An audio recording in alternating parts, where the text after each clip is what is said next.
Shalom, shalom, peuple de Dieu. Partout où bisikanyon so bizwami biso. Tika etebola mwanzambe eganga likola vinabino. Une fois de plus, c'est votre frère, le papa Elonga. Je suis là.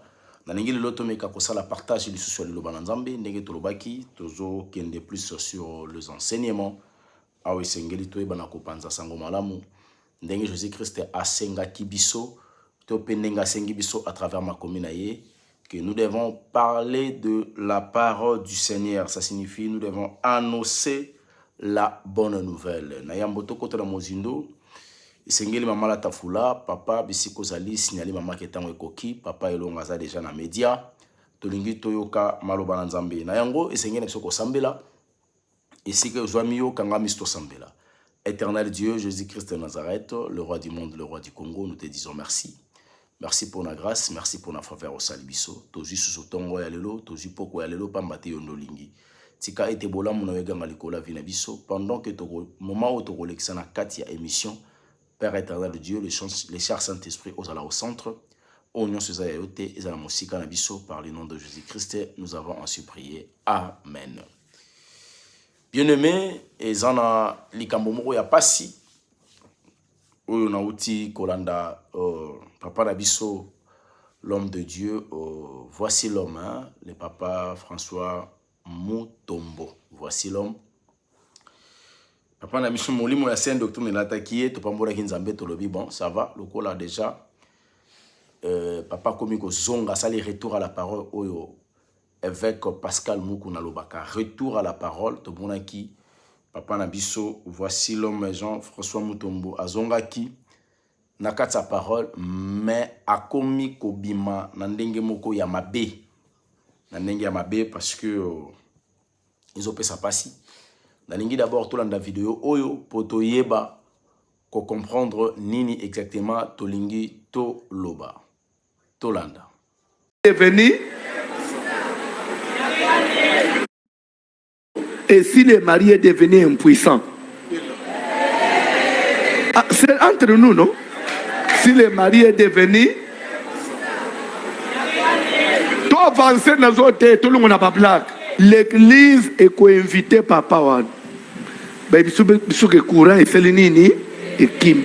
Quand c'est total, moi, n'abat 6 ans, l'église a le pouvoir de prononcer maintenant le divorce.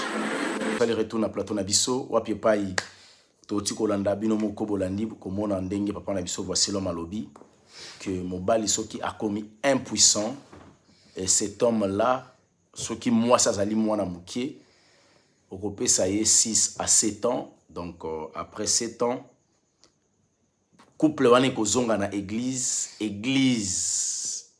prononcer divorce et kaboli bango. D'abord, c'est que papa Nabiso lobby, ce n'est même pas biblique. Pour attendre un verset mokote à prouver biso yango. Et c'est pas une volonté de Dieu. Et sur le plan juridique, il n'a pas qualité. Église n'a pas qualité à kokabola babalani. Parce que la Bible lobby, c'est que Dieu a uni que personne ne le sépare. Soki nzambe asangisi batu par sa volonté parfaite, motonyo sokoya ko même ma séparation, cette personne-là sera sanctionnée par l'Éternel lui-même. Parce que tant nzambe lobi motote akabola oyo yemoko nzamba sangisi. Donc la personne qui viendra pour na ko kabola, c'est une personne aye ko défier Jésus-Christ de Nazareth. Sur ce, papa François Mutombo au tapé à côté. Yo tendo kokai koloba yango, bon, on ne sait pas eza nini, mais on est arrivé déjà à la fin du monde. Tokomo na makambo ya lolenge na lolenge, alors tokoki kotika kabara na nzambete à tout moment na kati ya distraction, ce qui te moni quelque chose ekoti oyo exali ko bungi saba na nzambe tokoya na lombango pona kolongola salité wana. Pambate tozali wana pour défendre la saine doctrine et puis koyeba ko annoncer la bonne nouvelle pure. Wana ezalaka mai oyo motonoso ambelaka te esengeli na bato o bazali ba brebis perdus de la maison d'Israël nde ba comprendre ka valeur ya mai wana ba o bazali na kati na mokili na makambo na yango ba kotika la ko comprendre makambo oyo soki mokete na yango likambo o etali faiblesse sexuelle d'un homme ne donne pas la possibilité à la femme de se séparer avec son mari. Non. Bible lobi balani bakoki kokabwana kaka soki eza kaya adultère. Na kaya infidélité ya mwasi, l'homme a le droit de se séparer avec sa femme. Soki aboyi eza lisumu te, soki pe alimbisi eza lisumu te. Mais soki aboyi séparation ekoti na voie ya adultère. Topé ya infidélité de la femme, l'homme se décide de se séparer avec sa femme. Paul 1 Corinthiens koyebisa biso de que bakabwani l'homme restera comme ça jusqu'à ce que sa femme akokufa. Soki mobali ameki ko se remarier malgré il a repudié sa femme, cette femme là aza pe na droit à se remarier tant que l'homme aza vivant. Donc sengeli moko na bango azalate po bakoma libre. Donc elingi koloba dans le mariage chrétien où ils allaient ici par la volonté parfaite de Dieu, ils allaient mariage oyo, la séparation ou le divorce n'est pas consommable. Ezaka consommable était. Alors quand le pasteur, voici l'homme, azoloba que soki mobali a commis impuissant, la femme, après 6 ans ou 7 ans de mariage, vit son âge. L'église est kokabola libala wana. C'est que l'église wana est longwe ya nzambe. Église ezalaka ya nzambe, soki église ali kobika maloba ya nzambe. Soki église ekomi kobika maloba ya nzambe te, c'est ekomi kobika maloba ya bato, tope maloba ya diable. Parce que vous pouvez pas ya kozwa temps ya ko appuyer likambo ya boy, tope ko balikambo ya boy na auditoire oyo zali ko kamba bato baleki, bato bazali ebele. Oyebite ba couple yo zomona na kati église na yo, combien bazana bitumba wana, bazana difficulté wana. Peut-être papa ya bato aza ko souffrir na domaine ya femme de nuit, et la femme de nuit a frappé na niveau wana pour que na bo moto boy azala incapable ya ko satisfaire moi si na ye, et yo zui décision ya ko kabola bango. Donc au livrer papa wana na femme de nuit na ye. Non. Isa mamboro lo baté papa na ngai. Isa mamboro lo baté. En réalité, okoloba que soki omikuti na kawana, papa soko zana courage à koya koloba na basala nzambe te, mama yaka yebisa biso, voilà ce qui se passe au niveau ya mariage nanga. Tala difficulté tout ça nango boye, église esunga bino, ekosunga bino na dévolé. Premier volet, ezali koluka ko bunda papa, kolekisa papa na délivrance nzamba kitsa mawana ye akangola papa. Dédé pendant le temps oyo bazo lekisa wana, eza période moko très difficile pour ma mariage. Maman et que sengeli église est remontée et morale et la qui sait ka koki kokoma infidélité et sengeli na ye afanda atale la nzambe et puis papa kozonga malam. Mais soki bosali yango bongo te. Déjà baser ba yoki ke déjà soki commis 6 à 7 ans to se séparer pour église mte kabola biso. Oyebite muto azana difficulté bongo na église na yo et c'est combien de temps? Moi ça yoki déjà ndenge yo pasteur na yo lobi. Papa, vous avez reçu la mission de sauver les âmes, de préparer l'épouse de Jésus-Christ de Nazareth. Vous n'avez pas reçu la mission d'aller détourner les enfants de Dieu vers la volonté parfaite de Dieu. Bon, arrêtez ba enseignement musu bozo pesa to kominata ya suka s'il vous plaît. Ba sango bozo pesa, Matteo bozo pesa. Papa ezali kos et donc eza oyo sengelité. Li bota na nzambe zo zela une bonne nouvelle. Yebisanga un message oyo pesi ya ko kabola babalani parce que mobali a commis incapable ya ko ba ko satisfaire maman sur le plan sexuel parce que azo souffrir na maladie ya faiblesse sexuelle. Yo lobi que église fait kabola libala wana. Quel est le rôle de l'église? Dans l'église ndenge bo benisa mabala batu boza pe na droit pa ko kabola bango. Le droit congolais lobi même le divorce, il y a un consentement à 2 personnes. Donc, entre le conjoint, ceux qui ont une décision ensemble de se séparer, la séparation et mariage, divorce, on va la consommer. Mais ceux qui que parmi bango mibale kutu moko azaka d'accord te, donc il n'y aura pas la dissolution du mariage. Déjà, ce que vous venez de le dire, beaucoup risquez beaucoup de tomber dans infraction sur le plan juridique, alors ekozala malamu mingite oyebite ba kombani ni okoya kokutana na yango. Na yango ezalaki kaka question d'actualité, fala ki tolobela yango po tokoya ko ratango te. Kotala ndenge makambo zali kokende parce que tokomi na temps de la fin. Tolingi tolobela lelo plus sur la repentance. Bien-aimé dans le Seigneur, la repentance, lelo na lingina meka ko expliquer yango lisusu na lisungi ya molimo santu au comprendre exactement c'est quoi la repentance et comment on se repent. D'abord, la repentance par sa définition est lingi koloba, le renoncement. Ils allaient ko renoncer na likambo tope na makambo, ko renoncer na vie moko boye. Moto akoki ko se repentir dans les biens, ça signifie donc à renoncer na bolam. Il se repent. Je prends, excusez-moi, on a vu exemple, il y a sœur Nabiso Nathalie Makoma. Azoatin ko se repentir. Donc, à se repentir na chrétienté, à se convertir na païenne. Vous comprenez? Ils ont repentance. Donc, le fait à koboya une vie, koboya une situation, koboya, donc koboya loko, koboya ko renoncer, koboya, ndezali ko se repentir. Alors, la repentance elle-même ne suffit pas pour que moto a comme un chrétien authentique. Et là, quand on pose un problème dans la vie chrétienne, on a la stabilité sur le plan spirituel, c'est parce que tu n'es pas encore converti. Il y a la repentance. Et puis, repentance, nous avons la sincérité. Cette repentance-là, ils ont nabiloko oyo tope makambo oyo tope ba vie oyo yo se zota ko renoncer ya ko boya.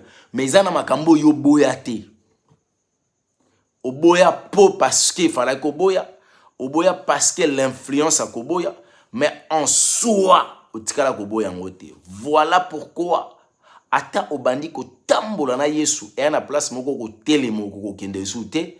Parce que eza na ba péché ezali non repenti yango de comme première porte o ezongi sakayo na mokili omona komina comprendre te ngaza la ya moment na tamboli pe nous sentir que na tela matin na vie chrétienne mais comment na tamoko pe na bomona na kwe eloko kwe isa kozakani landela ngomona kezali sumu moko soko landela lisumu wana otikala ko se repentir na ngote. Quand je parle du mot repentance, je ne parle pas du mot confession. Confesser et repentir et maromi balé. Ah, on a zolo la repentance. Tango moto azuli kanisi, azuli décision, ya kolana Seigneur Jésus-Christ est ton Seigneur et Sauveur na vie naïe. C'est que la première des choses, moto à comprendre d'abord qui est Jésus-Christ de Nazareth. Que l'importance ya kondima kolanda Christ. Aye koye bana deuxième étape, état de lieu ya esprit na ye, ya masumu na ya vie na ya vivaka. Aye ko comprendre que vie onga na vivaka, c'est une mauvaise vie. Abandis ko kolandela lisumu moko oye mo kaza conscient que oyo ndenge na comprendre zaka lisumu, oyo ndenge na sala kango za lisumu. À partir ya masumu wana aye ko évaluer les taux topé la sentence ou les conséquences ya masumu nyonso bande ko sala sort na ye ngaki ezala nini tanga ko ya komona sort ya vie wana nde mutera ko za décision ya ko boya yango. Donc ko boya ça signifie azui décision ya ko se repentir na vie wana. Tango moto aboyi vie ya masumu akoboya masumu dans sa totalité. Soko boyi masumu mususu Monsusu oboite. Yo boyi masu oboyi peut-être kobo mobi masango rotika te, mais masango pozo me la par occasion ceux qui peut soucier l'éco meli masanga, ceux qui likambozo meli masanga, ceux qui nini o meli diamba, ceux qui nini attention. Attention. Attention. Ceux qui masanga comme la consolation na yo pendant que tu as des problèmes, je suis désolé. Il a dit que tu n'es pas encore repenti. Ostigi no masanga te, on se repentir na masanga te. Ta chrétienté, ils ont fandate. Ce qui est soyez au Gelifelo.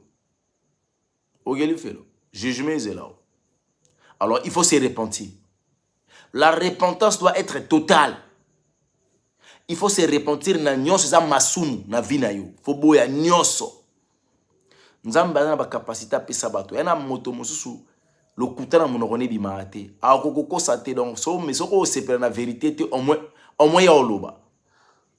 Déjà les sumo lokuta pa na existera te. Mais tant mosusu impidique. Yana moto mosusu le sumu ya bondumba pa na le karaté. Ana makila wana te. Mais Luka est la vérité, le mot est la vérité. Les mensonges. C'est que combat na eza na niveau mensonge, il faut se repentir dans mensonge. Alors qu'on se repentir dans l'impudicité, on si longtemps déjà n'engenza mbasala ye, ya domaine wana te, côté wana déjà ya sa longa ngo. Parce que motonio sera na ba point fort na ba point faible na ye na kati ya vie na biso neto vivakabo. Alors il faut regarder tes côtés faiblesse là. Ba point faible na yo. Banda kotala ngo moko et mesurer masumu wana ba conséquence okoki ko bika sort na ezali felo. Alors ce qu'on comprend que les felo ezali souffrance éternelle, j'en pense au cause une meilleure décision de ne plus continuer à vivre dans cette vie là. C'est comme ça moto akoyeba ko se repentir. Cette repentance totale au kosala ndeko permettre yo sikoyo oyebana kozwa une bonne décision. Donc au Kolanda Jésus-Christ de Nazareth et non parce que ba pousser yo. Au Kolanda Jésus-Christ de Nazareth et non parce que église na bino nde bazo pousser yo te. Ozolanda Yesu c'est parce que yebi que vie oyo eza meilleure vie à Kolanda. Jésus a salué le chemin, la vie et la vérité. Comme Jésus-Christ étant vinanga. Donc, je suis obligé, il y a Kolanda Jésus-Christ de Nazareth, parce que c'est lui qui est le chemin, la vie et la vérité.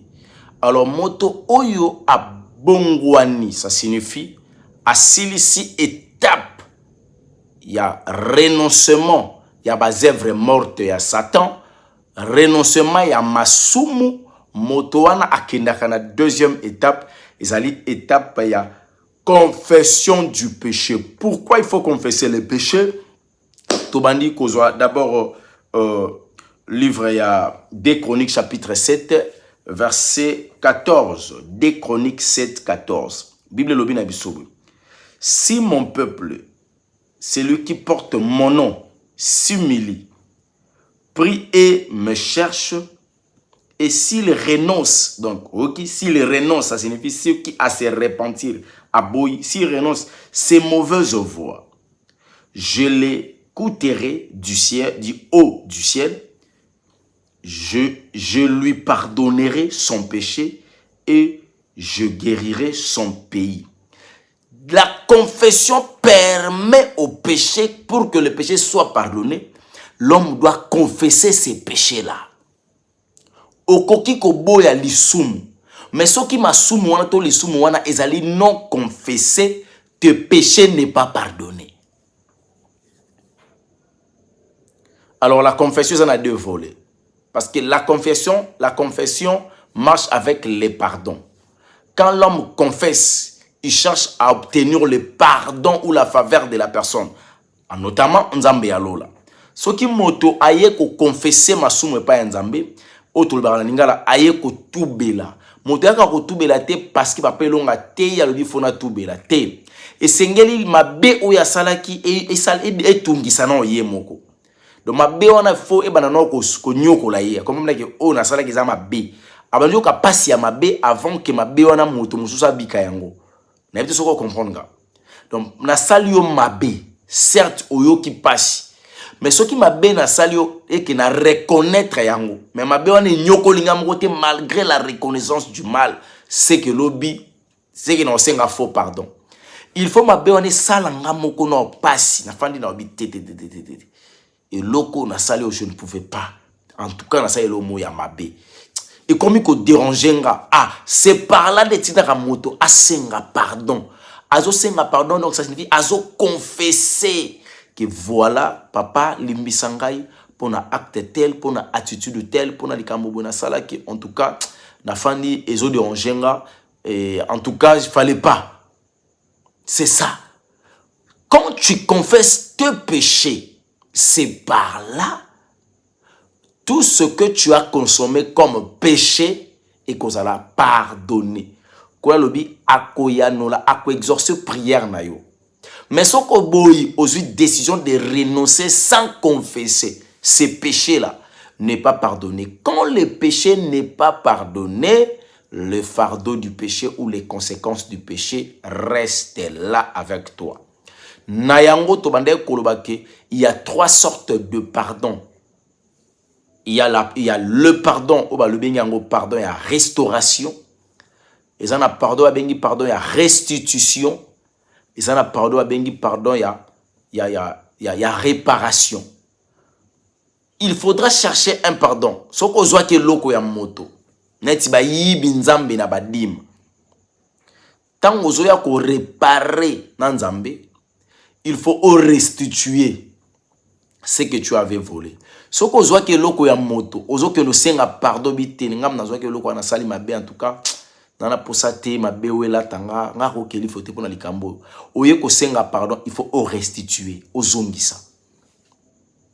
Ndeko limbisanga eloko na webunga ki ngane mnazwa kyango, voilà yango. En tout cas limbisanga na pesio pasi pona likambo yo na eko reconnaître na ko garda ngote.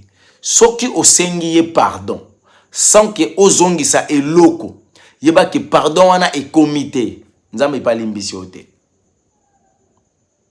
Soko pesi muninga pasi. Koke no senga nzambe pardon te, on si longtemps muninga zawana. Bible lobi moto te akende, moko te akende ko pesa mabonza likabo epa ya nzambe, soki azana problème na ndeko na ye.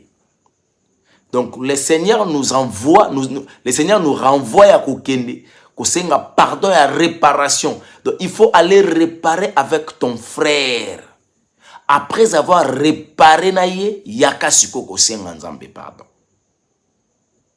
Donc pardon, il y a réparation, il y a restitution. L'homme a kendaka na procédure moko topé pardon, il y a réparation, restitution topé, il y a restauration. Procédure zalaka moko zali confession. L'homme doit confesser, que ce soit devant Dieu ou devant les hommes. Bible elobi na biso, confessez-vous les péchés, confessez-vous les péchés l'un à l'autre. Ngai soki na kwei na mbeba, j'ai la possibilité de demander à un pasteur, à un serviteur de Dieu, on a yebi kaza crédible, il est a la capacité à kosambela ponanga na oya na confesser masumu nanga, à prier ponanga et à sengenga mawanzambe et puis à telemisingai. C'est ça ndenge kolo yesu asengi biso. Wana nazo landa yo, nazo expliquer yo d'abord la repentance. Pour écoma total, il faut la repentance. Ok, la deuxième étape, et la étape il y a confession. Après avoir confessé le péché, il y a Matthieu chapitre 3 verset 8. Matthieu chapitre 3 verset 8. C'est lui, non, il dit, produisez donc du fruit qui confirme votre changement d'attitude. Moto oyo abongwani bilembo misala ya mbongwana emonanaka. 1. Langage na ye. Langage na ye kolakisaki moto abongwani. To moto abongwani te. 2. Ba acte moto azo posé.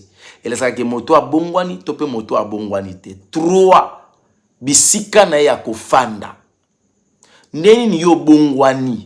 Ozaka na kati ba camarade mabe. Ndeni yo bongwani olembika via babarte. Ndeni yo bongwani elateli na we bongwani te. Ndenge ni yo bongwani elobeli na we bongwani te. Le fruit à changement na yo ça doit être prouvé. Il faut batoto mona ezala palpable. Le changement ya vie na yo. Le fait d'accepter Christ étant Seigneur et Sauveur. Tant au changement qu'au côté na vie na yo total et an abato ko influencer. Ce que moni vie chrétienne na yo bando bongwana et influencer ka batote c'est qui kati na yo ba mbuma masumu ezana no bato ba mona no masumu no. Bato ba ko mona vie chrétienne na ote. Pourquoi est-ce qu'ils ont influencé te? fruit digne. Il y a changement d'attitude de naïe ezate. Il faut produire le changement d'attitude. Sur ce, toke kozwa livre il y a 1 Jean chapitre 1 verset 9 belobi na biso. Si nous reconnaissons nos péchés, il est fidèle et juste pour nous les pardonner et pour nous purifier de tout mal. Donc le fait à confesser ma soumou, la purification arrive. Mais quand on cache le péché, c'est fini pour nous. Là, tout de suite, au na kati ya perdition. Donc moto a kachara ma soumou na ye a progressa kate na vie. Oko sutuka wana makambo sala ke simba kate. Wana mombongo sala ke simba kate. Wana mosala moko sala ka simba kate. Makambo nyonso yo sala ka simba kate. Et loko ni sala ke simba kate. Le péché les a non confessé. Zoa livre ya Proverbe chapitre 28 verset 13. Bible lobby, celui qui cache ses transgressions ne réussira pas. Moto a bomba kama benaye a réussisa kate. Bitumba musozo kuta nango ba échec musozo kuta nango na vie. Yo kanisaka ba demo. Demo liboso yo. Motema no koma dépôt ya kobomba masumu. Tu sais pas confesser le mal. Tu sais même pas demander pardon à ma benayo. Bien-aimé au mato kita okozala toujours là en train de pleurer. Ngana comprendre kate makambo nange simba kate makambo ko simba ndenge nini ozali ko cacher masumu kati na yo. Il faut bimana kati ya viwana ya masumu. Biolobi, celui qui cache ses transgressions ne réussira pas. Mais on aura compassion de celui qui le reconnaît et le abandonne. Mawe ko kitana moto oyo akokanisa ko reconnaître masumu pa ko za décision ko tika yango moto wana zali ko mériter le pardon du péché de la part de Dieu.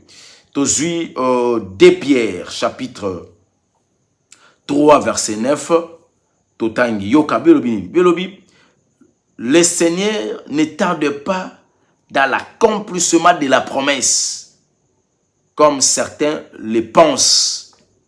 Au contraire, il fait preuve de patience envers nous, voulant qu'aucun des périsse, mais que tout parvienne à la repentance. La parole du Seigneur. Yaya soki o quitté étape ya confession. O yena étape. Troisième étape, c'est l'étape de la conversion. La conversion est ali ko bongwana. Il faut bimisa biloko nyonso ya Jezabel soko bongwani. Biloko nyonso eza ya Satana. Oyebiki oyo eza ya Satana longolango. Na tuna ki motuna dernièrement awa réponse yete to tuna ki motuna tolobi soki ba mama ba loyibo dessiner ba sirène boko dessiner sirène manzaka ndenge nini. Suki ya ndenge nini. Ba sili ya sirène za ndenge nini. Ba sourcil na ye za ndenge nini. Soko bo dessiner oko chaine biloko matoi te. Soko bo dessiner sirène oko chaine maquillage te. Bon, soko dessiner oche biloko nyonso wana ba manzaka milai ba suki milai nyonso wana. Maintenant, ndenge nini boyebi ke ba sirène bazaka bongo na biloko wana. Soko biloko wana ba sirène bazo porter. Tolingi to yeba. Ezali bino nde bolakisa ba sirène. Ba sirène ba imita pa na bino.